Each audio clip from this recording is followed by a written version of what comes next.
Bom dia novamente, para você que ainda não cumprimentei, os irmãos também que entraram agora na internet. E vamos hoje para o nosso quarto tema. Então estamos aqui nos nossos 10 dias de oração.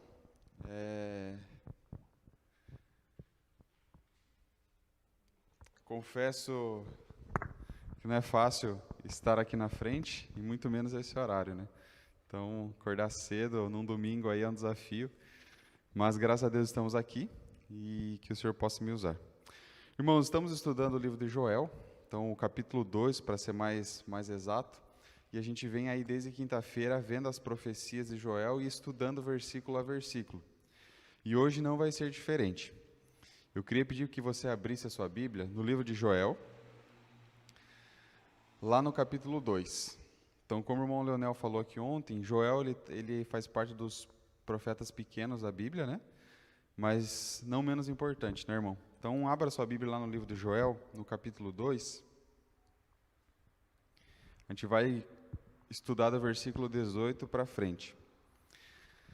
Mas antes da gente estudar, quando a gente fala em perca total, ou perda total, o que vem na sua cabeça? Normalmente, quando a gente fala em perda total, vem tristeza. E normalmente a pessoa imagina um acidente de carro, né? Quando você fala assim, olha, lá deu perda total. Então, normalmente você imagina um acidente de carro, um carro ali todo amassado, todo destruído, talvez até esse carro tenha pego fogo. Então, quando a gente fala de perda total, a gente imagina, cara, esse carro não tem mais conserto. Ele bateu o carro ali e deu perda total. Então, a gente imagina, ó, esse carro vai simplesmente ser prensado lá e vendido no quilo ferro, porque não tem mais o que fazer. Então a gente imagina que realmente não tem conserto, não tem mais restauração. Mas infelizmente, muitas vezes, a gente faz perda total no nosso casamento, muitas vezes depois de muitas brigas, muitas traições, talvez o casamento da pessoa dê perda total, talvez algumas pessoas também recebam a notícia de perda total da saúde, às vezes depois de alguns exames, o médico chega e fala, olha, não tem mais jeito, você tem mais um mês de vida. Então, muitas vezes, a perda total ela é em vários ramos da nossa vida. E esse era o contexto que vivia o povo de Judá naquela época. Então, quando o profeta Joel ele escreve a carta, o povo de Judá eles viviam numa crise tremenda.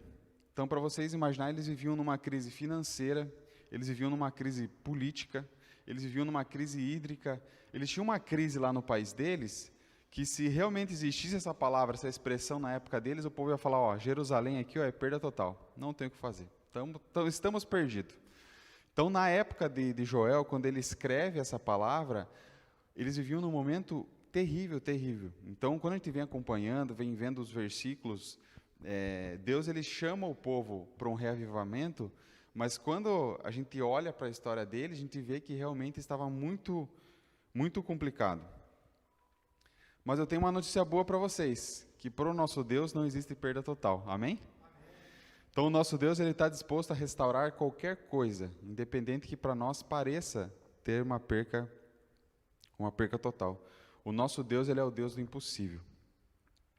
E Deus, de igual forma, ele estava preparado para restaurar a terra de Judá. Ele estava preparado para restaurar Jerusalém. Então, por meio do profeta Joel, ele deixa uma carta e ele mostra como que ele iria fazer essa restauração. Então, a gente vem vendo versículo a versículo, o profeta vem falando, e hoje nós vamos ver qual que era a situação deles nesse meio que eu falei, essa crise que eles viviam, né? Então, o nosso Deus, ele é o Deus da restauração. E no capítulo 2 de Joel, vamos ler o versículo 18, porque ali, como o irmão Leonel falou ontem, o povo ele estava indo para a causa de Deus, estava indo pelo opróbrio. Por quê? Porque os vizinhos ali, as pessoas que moravam perto, o povo estava sendo insultado, o povo estava sendo vergonhado. Então, Joe, coloca para mim o versículo 17, por favor, na tela. Isso, volta a 1, isso. Então vamos lá. Então esse aqui é o versículo que o irmão Leonel encerrou ontem, que diz o seguinte, que os sacerdotes que ministram perante o Senhor chorem entre o pórtico do templo e o altar, orando: poupa o teu povo, Senhor. Não faças da tua herança motivo de zombaria e de piada entre as nações. Porque se haveria de dizer entre os povos: onde está o Deus deles? Então, ou seja, realmente o povo tinha essa preocupação, porque eles iam tão mal, eles estavam tão ruins na terra deles, estavam passando por tantas dificuldades, que o povo olhava e falava: cadê o Deus dos judeus aí? Cadê? Porque pelo tipo o Deus deles não existe mais. Porque tanto problemas que eles passavam. Pode jogar o versículo 18 na tela? E aqui que entra o nosso contexto dessa manhã. No versículo 18, o profeta Joel responde da seguinte maneira: então o Senhor teve zelo da sua terra e se compadeceu do seu povo. Amém. Então aqui vem a notícia boa. Então a gente estudou aqui que eles estavam passando por uma crise terrível, e agora o Senhor fala assim: olha, eu tive compaixão do meu povo, e eu vou ouvir vocês. Então, da mesma forma, Deus quer restaurar você nessa manhã. Da mesma forma que a gente passa por crise, e as pessoas, por outro lado, podem olhar lá fora e falar assim: nossa, o Deus do Leonel, acho que não existe, porque é tanta dificuldade que esse homem passa que parece que Deus não está aí com ele. Mas não, quando a gente vê isso, a gente olha esse lado e Deus fala: olha, tive zelo do meu povo e eu vou ouvir vocês, fiquem tranquilos. Então, daqui para frente, a gente vai ver como que Deus ele vai restaurar Judá. Mas Deus trabalha de uma maneira para a restauração que se chama o quebrantamento. Então, para Deus poder trabalhar, o povo precisava quebrantar o seu coração a Deus. Deus não ia simplesmente restaurar sem o povo tomar alguma atitude. Mas o povo precisava quebrantar o seu coração para que Deus pudesse ouvir eles. É quando nos humilhamos diante dele e clamamos por misericórdia e salvação que Cristo nos atende. Tem um texto aqui que é do pastor Hernandes Dias Lopes, que ele não é um pastor adventista, mas é um texto muito interessante. A graça de Deus é maior do que o nosso pecado. Onde a porta do arrependimento é aberta, os portais da graça são escancarados. Sempre haverá esperança de restauração, onde há sinais de quebrantamento. Então, onde há sinais de quebrantamento, há esperança de restauração. Então, esse é o ponto. Quando você precisa de uma restauração, você precisa se quebrantar o teu coração a Deus. Então, a gente precisa quebrar o nosso orgulho para que Deus possa trabalhar. E aqui nós vamos ver 3 pontos, 3 aspectos que Deus restaurou do povo de Judá naquela época. E o primeiro ponto é os recursos materiais. Então, aqui no púlpito da Igreja Adventista, nós não temos o costume de pregar sobre dinheiro, sobre teoria da prosperidade. Não faz parte das nossas doutrinas essa doutrina da prosperidade. Mas isso não quer dizer que Deus não está preocupado com a nossa vida financeira. Então eu vou provar aqui para vocês que Deus realmente ele está preocupado com a nossa vida financeira. E a gente consegue ver isso no versículo 19, Joel 2,19, que diz o seguinte: e o Senhor, respondendo, disse ao povo: eis que vos envio o trigo e o mosto, e o azeite, e deles serei fartos, e vós não entregareis mais o opróbrio entre os gentios. Então, aqui no versículo 19, na verdade, Deus ele vem fazendo a promessa que ele vai restaurar o povo. E acompanhem comigo agora, vamos pular lá para o versículo 22. Não temais, animais do campo, porque os vossos pastos do deserto reverdecerão, porque o arvoredo dará o seu fruto, e a vide e a figueira darão a sua força. Versículo 24. E as eiras se encherão de trigo, e os lagares transbordarão de mosto e de azeite. 25. E restituirei os anos que comeu o gafanhoto, a locusta e o pulgão e a lagarta, o meu grande exército que enviei contra vós. E comereis abundantemente e vos fartareis, e louvareis o nome do Senhor vosso Deus, que procedeu para convosco maravilhosamente, e o meu povo nunca mais será envergonhado. Amém? Então aqui Deus traz a promessa e ele fala assim: olha, fica tranquilo, os teus campos, por quê? Porque naquela época, o que aconteceu? Eles tiveram uma seca muito grande, e além dessa seca, eles tiveram incêndios. Então imagine agora, eles com uma plantação de trigo seca, totalmente sem fruto, quente, e aquilo ali virou um incêndio, e esse incêndio pegou as frutas e pegou os pomares. Então eles estavam numa crise assim terrível, eles não tinham nem comida. Então a crise financeira deles era muito grande. Por quê? Porque eles não podiam comprar comida, a comida que eles plantaram queimou. É uma crise política que os governantes não estavam nem aí para eles. E eles viviam numa crise social, eles estavam na miséria. E Deus manda essa promessa, ele fala, olha, eu vou restituir tudo. Tudo que o gafanhoto comeu, que o incêndio comeu, eu vou restituir, vocês não vão passar mais fome. Então, isso aqui veio de conforto para o povo. Então, aqui mostra que Deus realmente ele estava preocupado com a vida material deles também. Então, claro que o nosso Deus, ele é o Deus do impossível, o Deus do Espírito Santo, mas ele também trabalha no nosso dia a dia, ele está preocupado com as nossas contas, ele está preocupado com o nosso dia a dia. Então, o Cristo, ele não deixa faltar as coisas. Não pensem que Deus restringe a espiritualidade e a vida futura. Deus também mantém nossas necessidades materiais.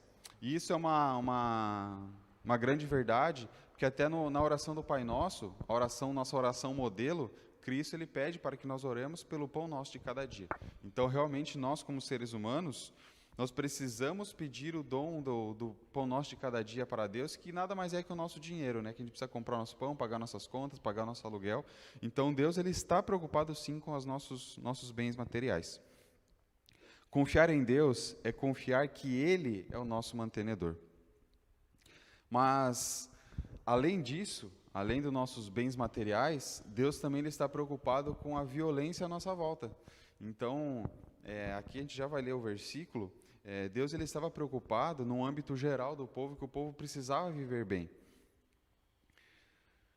No versículo 20, diz o seguinte: mas removerei para longe de vós o exército do norte, e lançá-lo-ei em uma terra seca e deserta, a sua frente para o mar oriental, e a sua retaguarda para o mar ocidental, e subirá o seu mau cheiro, e subirá a sua podridão, porque fez grandes coisas. Então aqui mostra que Deus ele estava preocupado com os exércitos em volta que ameaçavam o povo.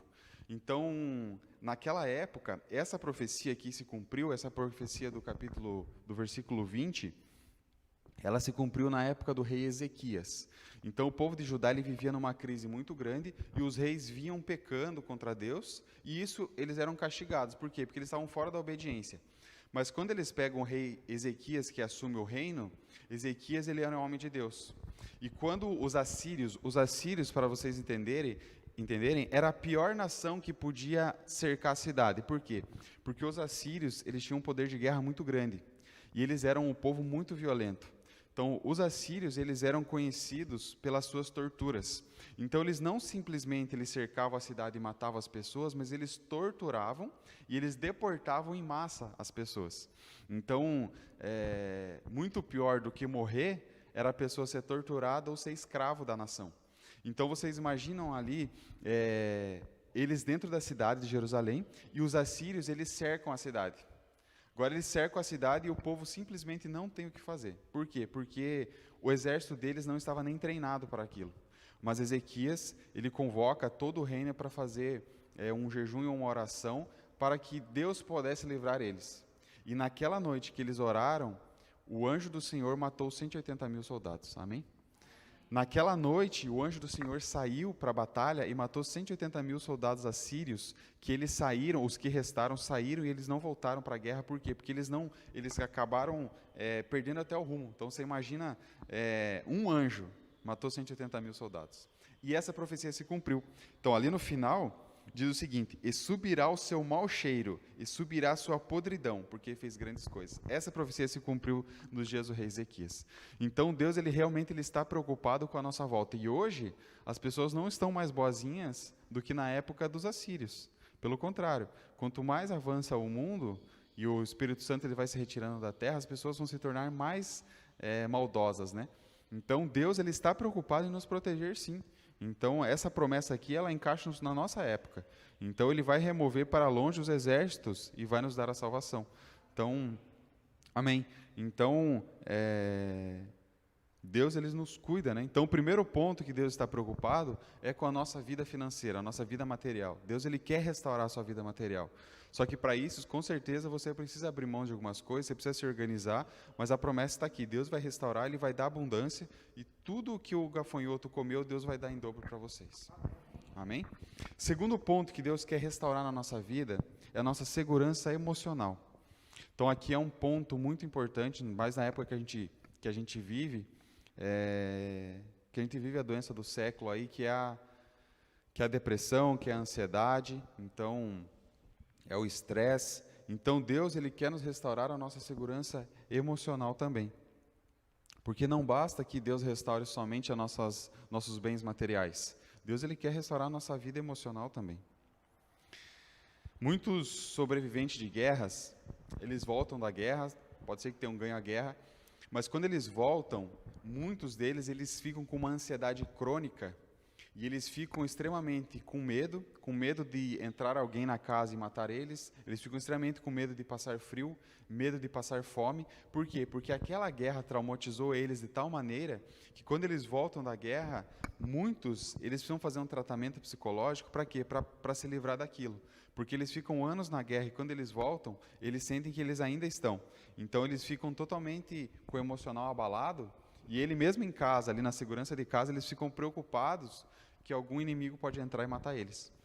E isso a gente está falando de guerra, aqui está falando de um extremo, mas muitos de nós temos alguns traumas emocionais que a gente não consegue passar, que isso que a gente carrega com a gente e a gente não consegue vencer, né? Então, Deus, ele quer nos restaurar. E no versículo 21, Joel 2, 21, diz o seguinte: Não temas, ó terra, regozija-se e alegra-te, porque o Senhor fez grandes coisas. Então aqui, Deus, ele quer que nós ficamos felizes, né? Se regozijemos, porque Deus fez grandes coisas. Então o problema do nosso emocional, normalmente, é a gente pensar em coisas que não deram certo, né? Então a ansiedade, ela acaba sendo o medo que as coisas não vão dar certo no futuro. Então essa ansiedade acaba consumindo a gente. E a depressão normalmente são coisas do passado que a gente passou que acabou afetando a pessoa. Mas quando a gente olha para esse versículo que fala que o Senhor fez grandes coisas, então aqui está no passado, né? Então, quando a gente consegue ver que Deus, ele já fez grandes coisas, quando a gente olha lá fora e vê as outras pessoas, a gente vê que realmente Deus, ele operou milagres em nossas vidas, né? Então, Deus, a gente é um tição tirado do fogo. Deus, ele trabalhou, embora a gente tenha dificuldades, lá fora as pessoas têm muito mais dificuldades que a gente. Então, o ponto aqui do emocional justamente é esse. A gente sempre tem o costume de olhar sempre quem está melhor, né? Então, você olha a pessoa ali e fala, eu tenho um carro 2010, mas você olha a pessoa que tem um carro 2020, mas você nunca olha a pessoa que não tem carro, né? É sempre assim, né? Então, a gente tem que olhar para o nosso carro, olhar para a nossa vida, olhar para o nosso trabalho, para a nossa família e falar, graças a Deus que eu tenho. Quantas pessoas que não têm uma família, quantas pessoas que não têm uma casa para morar, não têm comida, né? Que é o básico. Então, as nossas emoções, a gente precisa controlar nossas emoções. A gente precisa colocar os pés de Cristo e a gente precisa controlar essas emoções, né? Então, a gente sempre precisa olhar para o próximo e a melhor forma de passar por uma depressão, uma ansiedade ou um estresse é você ajudando o próximo. Então, se você acha que a tua vida é ruim, que você é depressivo, você precisa trabalhar mais para o próximo, que você vai ver que a tua vida é muito boa. Deus vai resgatar você. E o terceiro ponto, mas não menos importante, e eu creio que é o mais importante, Deus quer restaurar a sua vida espiritual. Então Deus, primeiramente, Ele quer restaurar a sua vida material, sua vida financeira, Ele quer restaurar a sua vida emocional, e por último, Ele quer restaurar a sua vida espiritual. Esse aqui é o mais importante.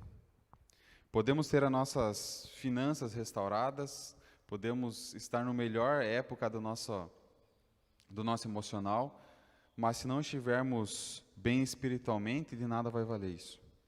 Não teremos a felicidade completa. Eu queria ler um versículo que está lá em 1 Coríntios, se você conseguir acompanhar. 1 Coríntios 15, verso 19. Paulo deixou escrito para nós. Esse versículo é uma verdade em nossos dias. 1 Coríntios 15, 19. Amém? Todos acharam? 1 Coríntios 15, 19 diz o seguinte: Se nossa esperança em Cristo se limita apenas a essa vida, somos as pessoas mais infelizes desse mundo. Então, irmãos, a nossa esperança em Cristo, ela não pode se limitar apenas a essa vida aqui. Porque se a gente se limitar, a gente é a pessoa mais triste e mais infeliz desse mundo. Por quê? Porque a nossa esperança é a vida eterna. Não adianta nada eu ter dinheiro aqui nesse mundo, na minha vida financeira, não adianta eu estar bem comigo mesmo emocionalmente, se eu não tenho a esperança, se eu não tenho essa fé que eu vou herdar a vida eterna. Então, não adianta nada eu viver aqui 70, 80, 100 anos aqui nessa terra e não herdar o reino dos céus. Então, nada faz sentido. Então, a nossa vida espiritual é o ponto mais importante. As outras coisas acabam vindo atrás. Mas, normalmente, quando nós passamos por uma crise pessoal, que foi o que eu falei aqui, às vezes você passa por uma crise financeira, uma crise emocional. Muitas vezes, quando passamos por uma crise pessoal, a crise espiritual ela vem junto, normalmente. Por quê? Porque quando a gente está em crise, a gente perde a vontade de orar. Você perde a vontade de vir para a igreja, você perde a vontade de falar com o irmão da igreja. Então, uma coisa acaba puxando a outra.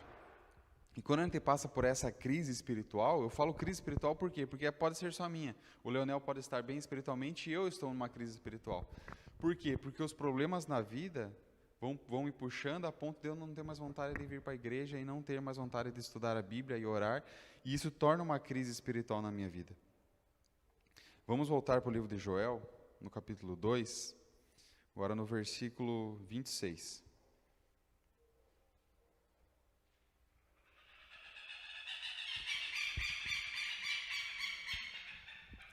Joel 2, 26 diz o seguinte: E comereis abundantemente e vos fartareis, e louvareis o nome do Senhor vosso Deus, que procedeu para convosco maravilhosamente, e o meu povo nunca mais será envergonhado. Então aqui no versículo 26, a promessa: louvareis o nome do Senhor vosso Deus, que procedeu convosco maravilhosamente. Deus concede maravilhosamente coisas para nós todos os dias. As provações que recebemos, que muitas vezes passamos, elas são maravilhosamente enviadas por Deus, por incrível que pareça.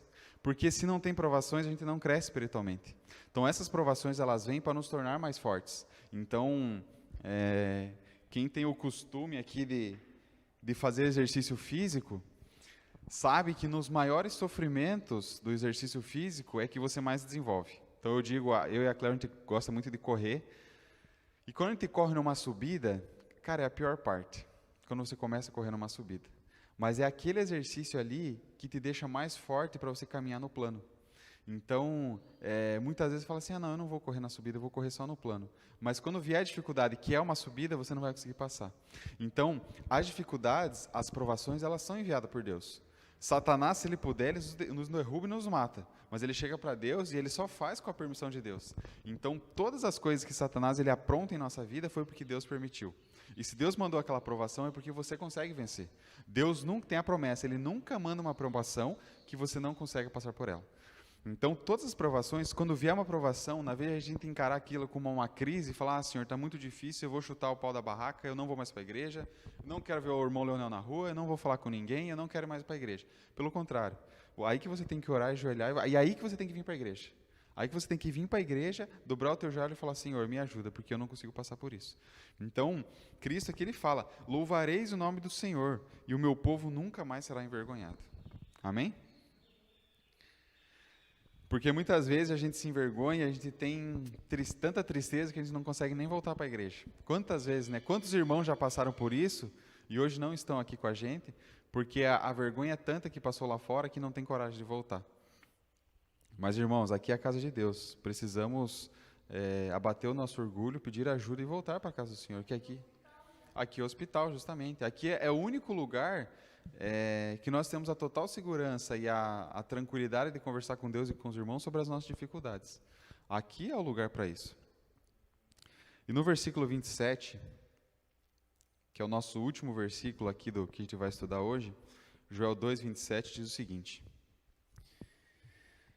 E vós sabereis que eu estou no meio de Israel, e que eu sou o Senhor vosso Deus, e que não há outro, e o meu povo nunca mais será envergonhado.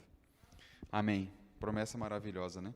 Então, o Senhor é o nosso único Deus. Essa promessa a gente precisa pôr em prática na nossa vida. Infelizmente, muitas vezes, a gente acredita que só existe um Deus, mas a gente acaba colocando outras coisas como deuses na nossa vida. Então, infelizmente, a gente coloca o trabalho como um Deus, talvez coloca um filho, uma esposa, um carro, e isso acaba substituindo o lugar de Deus. Então isso aqui é um ponto muito importante. Então Deus ele fala hoje: e vós sabereis que eu estou no meio da igreja de Guaratuba, que eu sou o Senhor vosso Deus, e que não há outro, e o meu povo nunca mais será envergonhado. Então, Deus, na sua infinita misericórdia, Ele quer que realmente os cristãos, nós, especialmente nós como adventistas do sétimo dia, porque nós somos a igreja que Deus levantou para pregar a última mensagem, né? Deus levantou essa igreja, a nossa revista, ela vem falando das 3 mensagens angélicas. Então, Deus levantou a igreja adventista para pregar essa mensagem, que é a última mensagem que o povo vai ouvir. E nós, como adventistas, pessoas que conhecemos a palavra, Deus ele quer nos abençoar completamente. Então, Deus ele quer que nós tenhamos uma vida financeira tranquila, Deus ele quer que o nosso emocional seja forte, e Ele quer que a nossa vida espiritual seja forte. Então, Ele quer que as pessoas olhem lá fora para nós, e olhem com orgulho, olhem e falem: cara, Deus tem abençoado essas pessoas, porque olha como elas são pessoas dignas, pessoas retas, pessoas trabalhadoras, que Deus abençoa e que realmente são felizes. Então, Deus não quer que você seja uma pessoa triste. Deus não quer que você seja uma pessoa endividada. Então, nós somos exemplos para o mundo lá fora. Então, Deus, na promessa que Ele diz: e o meu povo nunca mais será envergonhado. Pelo contrário, o povo ele vai ser exaltado, né? Então, nós, como adventistas, precisamos ser exemplo lá fora, precisamos buscar isso. Mas, claro que tudo isso precisa de uma abnegação. Deus ele não vai restaurar a nossa vida sem que a gente queira. Então, eu preciso realmente me abnegar de coisas que fazem mal, evitar fazerem coisas que fazem mal para o próximo, para mim mesmo. Eu preciso, no dia a dia, trabalhar de forma diferente para que Deus possa me usar, para que Deus possa trabalhar em nosso meio. Não importa quão abatidos estamos, Deus nunca desiste de nós. Amém? O nosso Deus, Ele é o Deus da restauração. Então, embora quando Ezequiel estava ali dentro daquela cidade sitiada, e ele não visse salvação, ele acreditava que Deus poderia resgatar eles e poderia vencer por eles. E Deus ele foi lá e fez a vitória daquele povo. Então, o meu apelo nessa manhã para vocês é que você entregue todas as suas derrotas para Deus. Só você e Deus sabem quais são suas dificuldades. Se é financeira, se é emocional, se é a vida espiritual. Mas entregue a Deus todos os seus fracassos. Ele é o único que pode te restaurar por completo. Que para Deus não existe a palavra perda total. Amém? Para Deus não existe nenhuma doença incurável. Ele ama você demais. E aí eu faço a pergunta para encerrar essa nossa mensagem de hoje. Você aceita que Deus faça a restauração em sua vida? Amém, né? Irmãos, nós estamos orando aqui por 5 pessoas, talvez até por mais pessoas. E hoje, ou amanhã, ou no decorrer desses dias, você vai mandar uma mensagem para essa pessoa. A gente vai, no decorrer dos dias, vai ter um dia que você vai precisar convidar essa pessoa para ir na sua casa, ou você ir na casa dela para comer um lanche, para fazer um culto. Mas hoje é o dia de você mandar uma mensagem para essa pessoa. Então você está orando por ela, a gente vai orar por elas aqui novamente, mas depois, na hora que sair daqui, você vai mandar uma mensagem ali para ela, você conhece a pessoa, para que essa pessoa saiba que você está orando por ela. E você vai estar orando e daqui uns dias você vai convidar ela para ir na sua casa, para você fazer um culto e dar um bom testemunho para essa pessoa. Mas agora eu queria pedir para que vocês se colocassem de joelhos, para que nós pudéssemos fazer esse momento de oração, pudéssemos fazer essa corrente de oração por essas pessoas, mas também vamos colocar em oração aqui a nossa igreja, porque infelizmente Satanás tem trabalhado, Satanás tem destruído a igreja, e nós precisamos orar para que nós possamos ter essa comunhão e essa união novamente. Vamos orar? Vou dar um minutinho de silêncio para vocês orarem e assim eu já começo.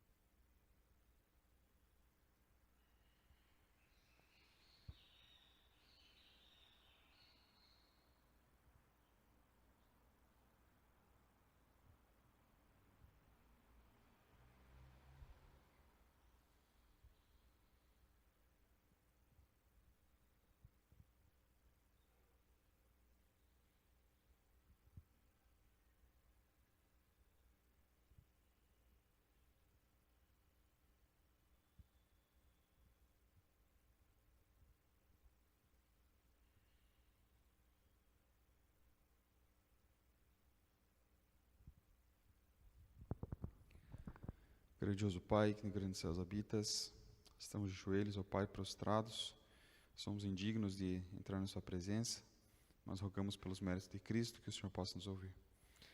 Pai, estamos orando aqui esses 10 dias, em especial por 5 pessoas, mas são tantos nomes, ó Pai, que tenho a certeza que a maioria dos que estão aqui estão orando por muito mais de 5 nomes. Que o Senhor possa estar olhando para essas pessoas nesse momento, são pessoas que amamos, pessoas que queremos que herde o reino dos céus conosco, mas que o Senhor possa estar visitando essas pessoas nesse momento, ó Pai, e possa estar tocando elas, ó Pai, com o seu Santo Espírito. Que o Senhor possa abençoar, o Senhor possa resgatá-las e possa trazer a sua casa de oração, para assim como nós, ó Pai, possamos estar adorando ao seu nome. Pai, rogamos por nós, pela nossa vida espiritual, pela nossa vida financeira, material e também pela nossa vida emocional. Que o Senhor possa restaurar, ó Pai, todos os pilares da nossa vida, para que possamos, ó Pai, ser povo abençoado, povo feliz, para que não sejamos envergonhados, ó Pai, e nem o Senhor envergonhado. Para que as pessoas olhem para nós lá de fora, e essas pessoas olhem e falem, eu queria ser um adventista, porque essa pessoa é muito feliz, essa pessoa é uma bênção, e assim o nosso testemunho, ó Pai, possam trazer mais pessoas para a sua casa. Oramos também, Senhor, pela sua igreja. Infelizmente, depois da pandemia, ó Pai, muitas pessoas não voltaram para a nossa casa, para a casa do Senhor. E, infelizmente, as pessoas perderam a vontade, perderam o ânimo e precisam ser resgatadas, ó Pai. Que o Senhor abençoe, que o Senhor possa trabalhar por nosso meio, para que possamos resgatar essas pessoas. E também um apelo especial que eu faço, ó Pai, pelos jovens, que hoje a gente olha, a gente não vê os jovens na igreja, pelo contrário, a gente vê os jovens fora da igreja, a gente vê os jovens na vida noturna, e estão fora dos seus caminhos, ó Pai, mas rogamos que o Senhor possa resgatá-los. Os jovens são o futuro da nossa igreja, muitas vezes ficamos preocupados, ó Pai, ao olhar para eles e eles não estarem aqui. Mas que o Senhor possa ter misericórdia, possa resgatá-los, e se assim for da sua vontade, que o Senhor possa também trazer outros jovens, outras pessoas, para compor a nossa igreja e assim levar a sua obra avante. Fica conosco, perdoa os nossos pecados, dá-nos um bom dia na sua companhia e uma boa semana, ó Pai. O que rogamos em nome de Jesus. Amém. Irmãos, então que vocês possam enviar as mensagens para essas pessoas, para elas saberem que vocês estão orando por elas, e assim o Espírito Santo possa ir trabalhando já, e vamos continuar orando por elas no restante desses 10 dias. Pedir para o Joe soltar o hino final para nós. Vamos cantar novamente nosso hino tema. Até o final dos 10 dias aí vamos estar com esse hino decorado, amém?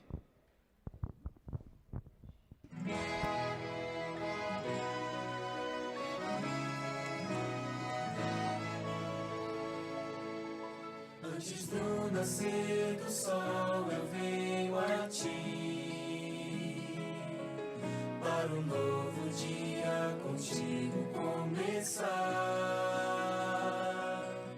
Sempre estás a me esperar e me ofereces teu poder e amor, e como servo me entrego ao meu Senhor.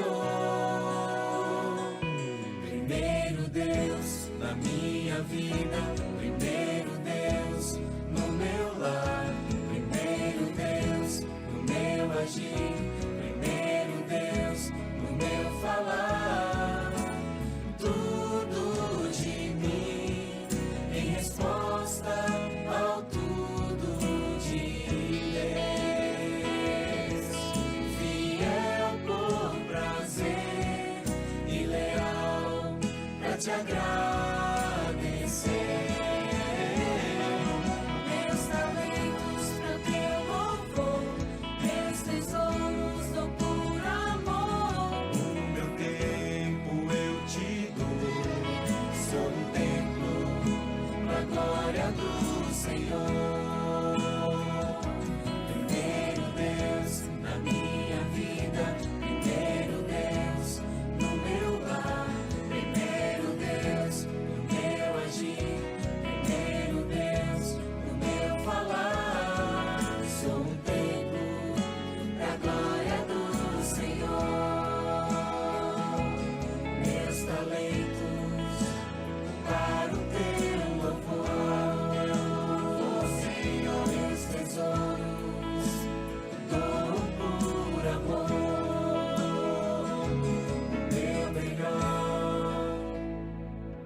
Amém?